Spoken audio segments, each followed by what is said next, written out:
all the female entrepreneurs out there, or the women, courageous women leaders out there, and learn from their experience. Today, I have a very special guest. She's a friend and none other than Lynette. Yeah, hello, Lynette. Hi, Lilian. Thank you for having me on your show again. Yes, Lynette is no stranger to us. She is also a volunteer with Women of Courage Asia, and she has been contributing so much of her time in spite of her busy schedule. Right, Lynette is also a mother. Yeah, Lynette, tell us a little bit more about you before we go into talking about all the wonderful things that you do. Okay, maybe I continue from where you stopped just now. I'm a mother to three, so my kids are 12, 17, and 18 this year. Still happily married to my first love. And what else? Okay, so I left corporate about 15 years ago. I know I've been in corporate for 15 years. I've Mm, left it for, I think, actually coming to 5 years now. I've left corporate. And wow. since then, I have started transitioning Mm-hmm. into, I thought, to be a full-time mom. That didn't quite agree. That became then a mom entrepreneur, mompreneur, which then saw me taking coaching Mm. and saw me finding out about coaching through a training program that I was doing.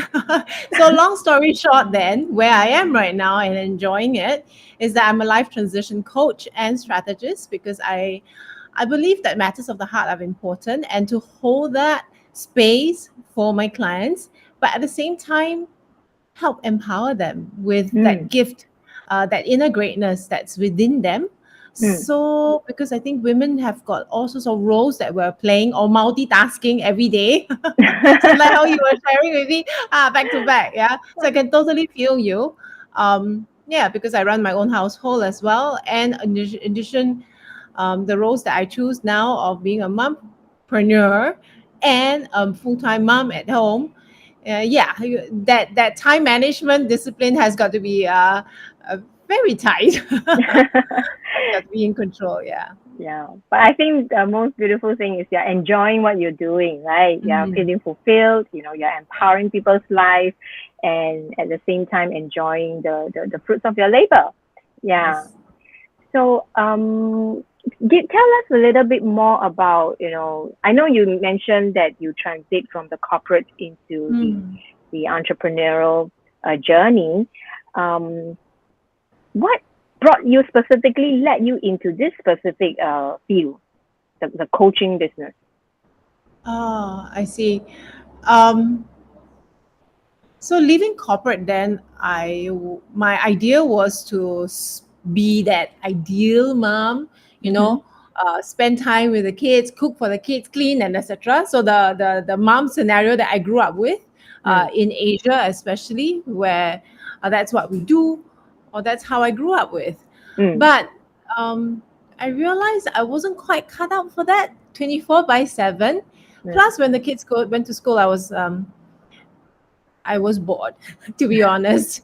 And I wanted to find fulfillment with the time that I had because coming from a global role where, I was it was a very fast paced environment. mm, So that's when I started training. And when I started training, I discovered coaching. But why coaching? Because I realized on one hand, I wanted to be that physical presence with the children. But mm, on the other hand, I also wanted to see how I can maximize their potential. mm, And I found myself kind of lost with no skills, or maybe that's a self doubt that's speaking there. But I want to see how I can actually bring out the potential of my children even much more beyond what I mm. was doing. And that's when I found out about coaching, and then the rest is history law. So within 2 years during the pandemic, I managed to clock finish 630 hours to attain my professional coaching certification with the International Coaching Federation in the US. So I guess the long story short of it is my children were the one who guided me into coaching, wanting to maximize that potential that Mm, they have within, but not quite sure how to do it. And yeah, so it's the competencies that are within like a rule book, like a guidebook that has seen me impacting not only the children, so that's a point taken, but also my family, my husband, and even my friends and clients that have come Mm. on. That have come on board. So that's been a very fulfilling journey for me. And of course, applying the methodologies or the competencies or the framework to training, which I'm also doing, I've seen how I train as in download information to facilitating um, a session. And the takeaway is so much higher because participants not only have fun because they're engaged and they're involved, but um, the light that you see on their face, I'm not quite sure how to describe, but the enjoyment and the light that you see in their face when at the end of this training session, it's amazing, and the Yeah. fulfillment is just yeah Pri- empowering and inspiring actually. Yeah. I think it's priceless, right? I mean, Mhm. yeah, coming into the space of coaching, I think we all, many of us, who are in the community, and especially if you're in the field of coaching, we notice one thing that is common, that as mothers, we started out Mm. wanting to empower and give the best to our children, and in that process, yeah, it became something even bigger and more. Yeah, and I think that's beautiful. And anyway, in our community, we believe that it's not just about ourselves. Yeah, and that's where the giving part and the contribution part plays such a big role in the community. Yeah. Correct. So yeah, we're very happy of and hearing all the good news that you've been sharing, and the things that you have been doing. So Lynette, share with us, because this series, we want to empower our audience, especially those who are transitioning, but like yourself, Mm. you transition from the corporate into, like basically from employment into entrepreneurship, right? Yeah. So that transition definitely is a journey filled with challenges as well. Yeah. Share with our audience, because those who are thinking about that, or have that desire to transit, what were some of your initial challenge that you faced? Oh, Mm. I think looking at it, right, looking back, the first, I don't think it's specific to entrepreneurship. I think Mm-hmm. it's self doubt, the inner critic. Sure, not Mm. can do it. 500 hours left, and then people around me saying, "Hey, so what's your niche now that you're starting to coach? And are you sure you're going to get paid clients?" And so there was a lot of negativity, and of course, the inner voice inside, that doubt that was happening inside, didn't help. Mm. um, so what worked was that the communities that I was in. So I Mm. was in the Women of Courage Asia community then, and I was serving as a team leader. So the community was very empowering, right? Mm.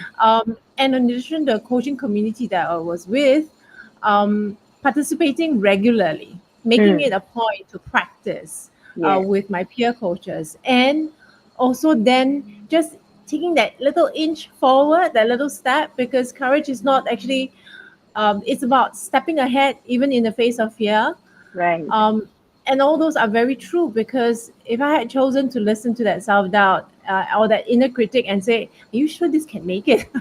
Then I will not be where I am, right? So Mm. I'm very grateful to the community support, um, and also to, I guess, listening to that voice within Mm. that said, I really want to see how I can help, how can I pay it forward. Um, and it started with the belief of wanting to do better, wanting Mm. to be a better mom for Mm. my children, Mm. and then growing into something actually a lot bigger Mm. than beyond my family, Right. beyond my children in that sense. Yeah. So mindset, right, is the mindset, the negative mindset that you're hearing, and being more aware of all these narratives that's going through your mind. So I think those were challenges that we have to deal with and address, right, so that you can move Mm. forward. Wow. Mm. Okay, so self doubt is one of the big thing, Yeah. one of the main things for you? Self-doubt, Mm, critic, and of mm, course, being an entrepreneur, you call your own time, you don't work, you don't get income. So mm. sustainability also important, right? Because Yeah. it's very easy to be distracted, Mm, to do the things that you think you need to do, or let me clean that, or let me cook this, or let me do that.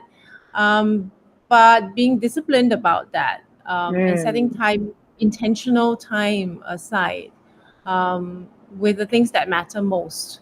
right. Was It's a learning progress. It's a learning process, and one Mm, that I'm still learning. Um, and choosing to embrace each mistake that I make, and mm-hmm, that just not having fun in that process, because I think it's important to live life mm-hmm. and be the best and of yourself every day. Yeah. Right. Distraction. Yeah. So I'm what I got there was like, yeah, how you manage distractions, right?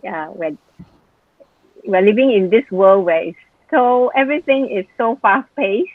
Yeah, and Yeah. there's so many things throwing at us and coming out, new innovations and new Oh yes. options. Yeah, wow. I mean, you name it. Yeah, it's as fast as at the snap of a finger, right? Definitely. Yeah. So that those are some of the challenges, right? In the area of the mind, yeah, the mindset and the belief system, and then of course distractions, time management, discipline. Yeah. So here are Yeah. your key points that you want to take note. Are you resonating with some of these that Mm. Lynette is highlighting? Yeah. So take note of that if you are transiting. Okay. So don't jump I into it without uh, jump into it with informed knowledge. Make informed decisions. Yeah. Yeah, I think a misnomer outside is, oh, once I'm a coach, I will have my cash registers will be ringing, but it's not true.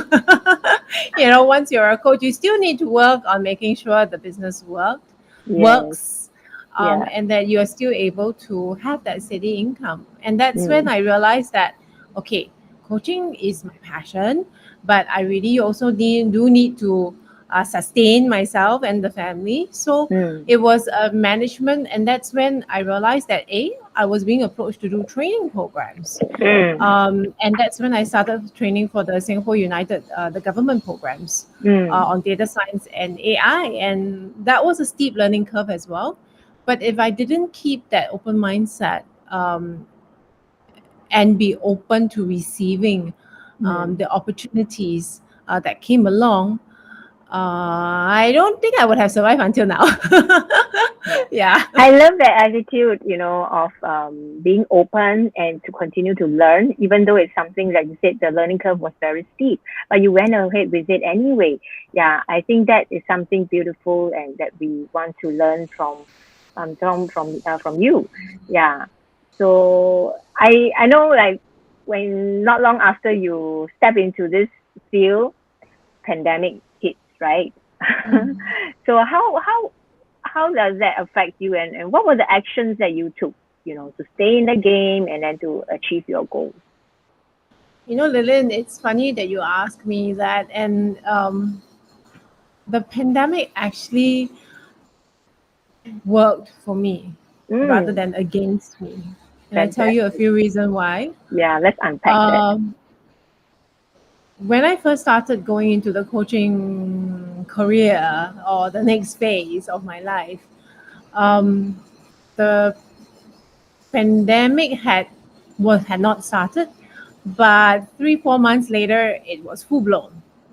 And I had the choice, right, to either, oh, I cannot go and meet clients, or I had a choice to either wallow in self pity or move along with the tide, with the community who very fast, very quickly was transitioning online. And then my coaching practice took off because I was coaching people online. And now the danger of it is, when you're online, you can pack your meetings back to back. Mm, So my meetings were packed back to back. And that was the coaching life then, during the pandemic. And on hindsight, that also helped me to achieve my 630 hours. Um, but, when you look back, it's about just biting the bullet and just doing it, and just riding that wave that came of people transiting online and just taking that little step of courage forward Mm, to just embrace the opportunities that came along with it. Because, mm, I was just thinking about that time was actually also the first time when the Women of Courage Asia's monthly empowerment meetings were moved online. And then mm. I was asked to host. I was like, what? I was like, huh? So that was crazy. I mean, the butterflies were like flying around like crazy. If the You coaching get them to butterfly, come into formation. yeah. So if the coaching butterflies weren't crazy enough, the hosting platform was another crazy thing, right? But it's about, I think, just not saying no, being open. It comes back to, actually, that's how I formed the open framework that I use in my coaching program. Um, just keeping an open mindset, an open heart towards receiving what's there, Mm, and just being kind to yourself in the meantime, because I realized at the end of about a year and a half I was facing burnout, and so I had to consciously put in break times so that I can break in between meetings and just catch up with the rest of the world, catch up with the rest of the family. So um, the pandemic was very kind to me, mm. and geography of cross boundaries no longer was an issue for me, because geography, as I was teasing, became history, because I started coaching clients from all over the world, as far as France, Italy, even India, China, just to name a few. But the pandemic really made the boundaries disappear. Yeah. And because of the pandemic, also, training took off online. And I was approached to start training online. And yeah, and that's how I learned all the facilitation skills online, because even until then, I have friends who have been in the industry for so long, but have got what resistant to going online, and because of that they were some of them were phased out, and that's Yeah. very sad because they're seasoned practitioners, right? So it's a conscious effort, it's a constant choice that we have to make, to just step forward a little bit each time. Yeah, I think pandemic does play have different impact on different groups of people, right? For those of Mm, us who are already very seasoned or very, I mean, not used to being online, yeah, interacting through virtual, that impact may not be as great as those who are in the business of brick and mortar, right? And very dependent on the physical space, and yeah, so. Uh, I mean, very glad to hear that your pandemic actually was not against you, but actually supported you and launched you even further, level up, right? mm. And I also want to thank you for being so open, right? So open to take up challenges. Yeah, and the emceeing part. Every time we talk about that, I can remember the look on your Can sweat. face. Yeah, but Oh I yeah, think and hosting that 7 hour anniversary also. That yeah, you was get like, to wow. really try out new things, right? Do things that you Yeah, never know that you can do, then creating possibilities, right? This is what the correct, community is correct. all about. And that's where And growth was found, actually, because when you push yourself out of the comfort zone, riding mm, on that, that's when you find, okay lah, it's scary. It is scary. It's. I'm not gonna pull wool. It is scary, and um, but it's about calming those butterflies, and like you mm, said, putting them into formation and making them work for you rather than yes, against you. And I think that's very important. yeah, I think it's very inspiring and encouraging to see the different ones, and in your case, to see you transiting and excelling in this arena. Yeah. So, and Lynette, by the way, will be also emceeing Oh yeah. at our first anniversary. Yeah. So Yes, now he's not online anymore. He's going yes. live on stage. I'm like, oh Uh, no. this time is on site, in person, right? Yeah. It's like, sweat.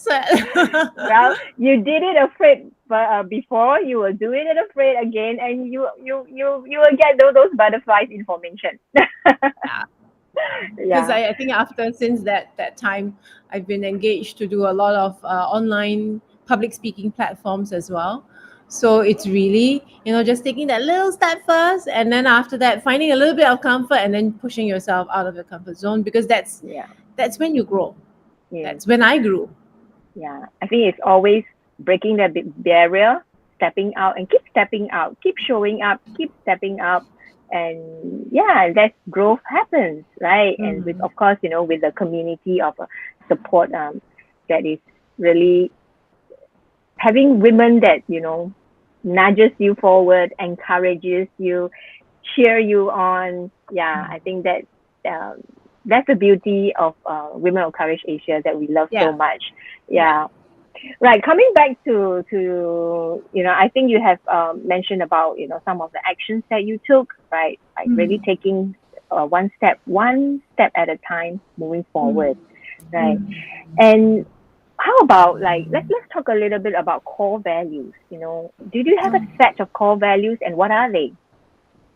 It's funny that you ask, because I was reflecting I'm in the midst of building my website, and Mm, I was reflecting, and the core values of hope were then mm, founded.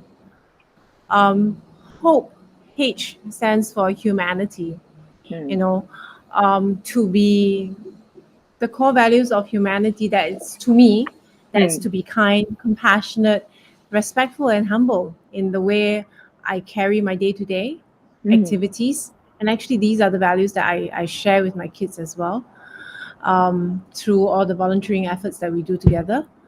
um, O of hope stands for opportunities, you know, to create that kind of opportunities to collaborate, to build empowered communities like mm, the Women of Courage Asia, like the Nanyang Sari mentorship program that I've trained for. mm, Seeing communities being empowered, and then leveling up and beyond, to mm, breaking out from their um, poverty cycle, mm, for the latter community that I was talking about. mm, It's enriching, and it's really fulfilling. mm, Now, P stands for professionalism for me, mm, because I think combining corporate and now together, it's very for me it's very important to maintain that professionalism, that respect, mm, that etiquette, actually, that to uphold mm, when I'm speaking with another. Um, and because your word is your word has to bind, right? Otherwise, then people would have difficulty believing in you. And the E for the values would then be equal, or equality, or opportunities for all. It comes back to that mission of building an equitable world, for all, and then empowering them with the skills that I've accumulated through my years. And that's why it's a bit of an oxymoron, because when I empower, then I'm like, hey, that one I don't quite know. Can I go and do some more research? Can I go and learn some more? So I come back to the same cycle. But I realize that it keeps me going, and mm, learning, and the ability to learn while mm. being humble to learn, um, yeah, helps me create this hope, the core values of hope, because I really hope that the world would become more equitable, um, of opportunities for all. Yeah, so beautiful. I think yes, hope is definitely um something that the world needs and lack. Mm. Yeah, and if more of us could, be that torchbearer and lift up that courage and hope to shine, so that more women out there, and men, of course, yeah, that will actually, who are in the dark and struggling, were able to see that light of hope. Yeah. So thank you for Yeah. sharing us your core values, and that When you said anchoring light, you. right? Mm, I was like thinking, like the torchbearer. I mm, hope to be the light as well for those that are actually, like you said, still struggling, or trying to find out, the direction. But the thing is, when you start exploring, that's when you start finding direction. Yes. But the minute you want to stay as is, that's when your environment will remain as Mm. is as well. Yeah. Wonderful, wonderful. So, if our audience out there, if you are wondering what do you mean by core values, or you have no idea what that means, it's time to sit down and really reflect and ask yourself questions about, what are the non-negotiables in your life? What are you anchoring your life on, right? What are the core values that guide your path, your operation, your mindset? So in our community, core value is something that is like it's a foundation, right? It's all of us who are in the community would are all encouraged to have our core values, and especially if you are moving on to entrepreneurship and starting a business, that is also very important, not just to guide yourself, the company, but all the team, the whole team. Yeah. So that's the core values for you. And thanks to Lynette for sharing your core value of hope. Now, of course, this is Voices of Courage Asia, and we can't leave the topic about courage, right? And courage and leadership, especially like moving forward. Yeah, we want to encourage our community to not just have their courage being awakened, yeah, but also to take one more step further to lead with courage. So, what does courage and leadership mean to you, Lynette? It's interesting you asked me that question because I'm writing an article about Mm-hmm. self leadership, Mm. and self leadership, right, has actually taught, should I say self leadership? Because in corporate, it's about leading a team. It's about Mm. very others focused. Everything is, let me see how I can do this for the company. Let me see how I can meet that KPI. The leadership focus was very others focused. But when I started embarking on this entrepreneurship journey, it became self leadership, Yes. because only when you lead yourself and lead yourself well can you then start leading others, because we all have a choice. We all have a choice to change our lives, to be courageous, to live a life that's true to your heart, and one that will actually see us passing without regrets. And Mm. this is actually a quote that I saw from Bronnie Ware in her book of the top 5 regrets of the dying. It's a very meaningful quote that I like to share actually with our audience as well, Mm. because do you want to take that choice to change your life, and to just be courageous to take not that big step if you don't want to, but that small little step, you know, and then you Start start with the seeing that baby little step. bit, yeah, the little baby step, and then you start seeing a little bit of difference, and just be grateful Mm. for that you have taken that first step. Because a lot of my clients are still, they want to break out, but they don't know how, or they are afraid of, or they see a lot of negativity, or the mindset is like, I want to break up, but I don't know how. So there's a lot of push and pull there, but Mm. it just takes that little step. But being accountable to it and to be courageous so that you can live that choice of Mm. your life. Right. Because, at the end of the day, then we all have a choice, right? Of one, whether we want to live our life with regrets or without. Yeah. Yeah. I Mm. think self leadership is something that we always advocate here in the community as well, because really, I mean, if you don't lead ourselves, uh, you're not moving forward, right? And whatever we say, if we're not leading by example, it's just all empty talk, right? Yeah. Yeah. And yes, I'm so glad that you mentioned about self leadership, and that courage does take uh, baby steps. Yeah, that is all it requires. Just take baby steps. Do it afraid anyway. Yeah. Yeah, even with fear, just do that little step. Even with fear, just Yes. take that little step. Yeah, and you'll see a world of difference. Yeah. Right. Right. Yeah. So Thank you so much for setting aside your time. I know you are busy woman with many meetings to attend, right? Thank you so much for your time. But we want to do a shout out for our anniversary because Oh, you want to meet Lynette in person. Okay, yeah, you got to meet her. She's a very beautiful lady. Now you can only see the the top half, frame. You can only one see the quarter, top one part. quarter.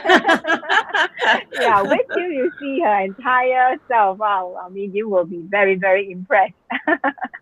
Yeah, she will also be co-emceeing with Lisa, Lisa, right? Lisa yes, Chong. Yeah, so it's yes. going to be a time of celebration of breakthroughs and milestones over the past 3 years.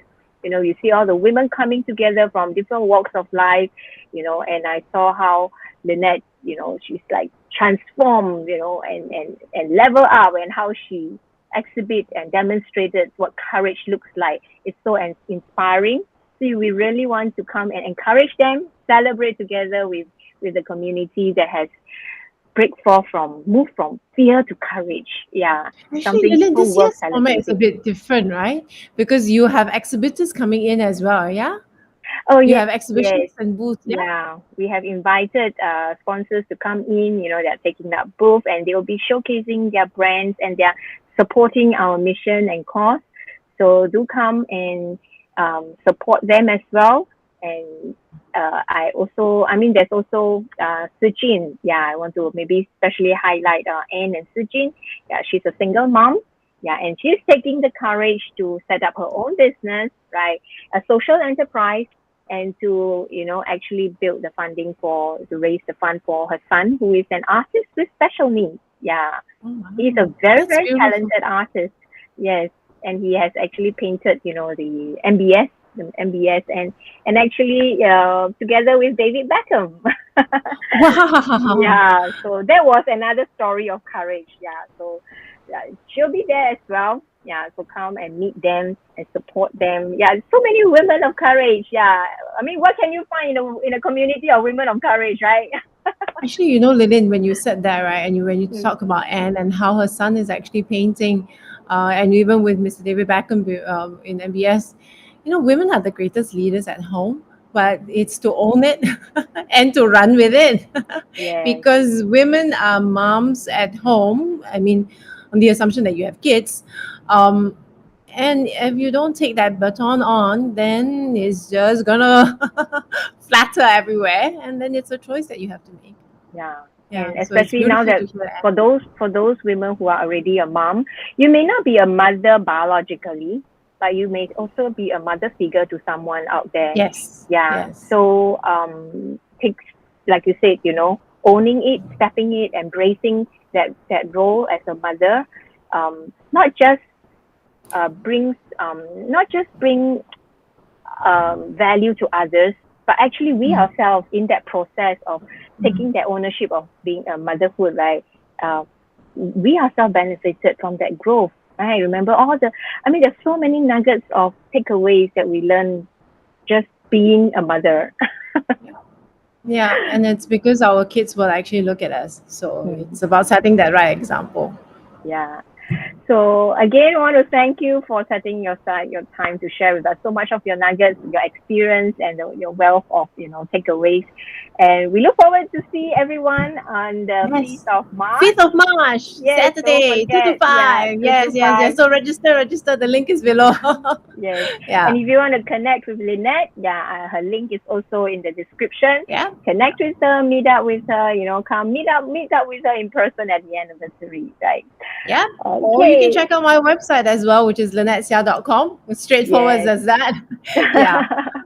Yeah, do check her out, right? She's got so Mhm. much value to add into your life. Thank you, Lynette. We'll see everyone again in our next episode. Thank you, Lilian, for having Bye. me.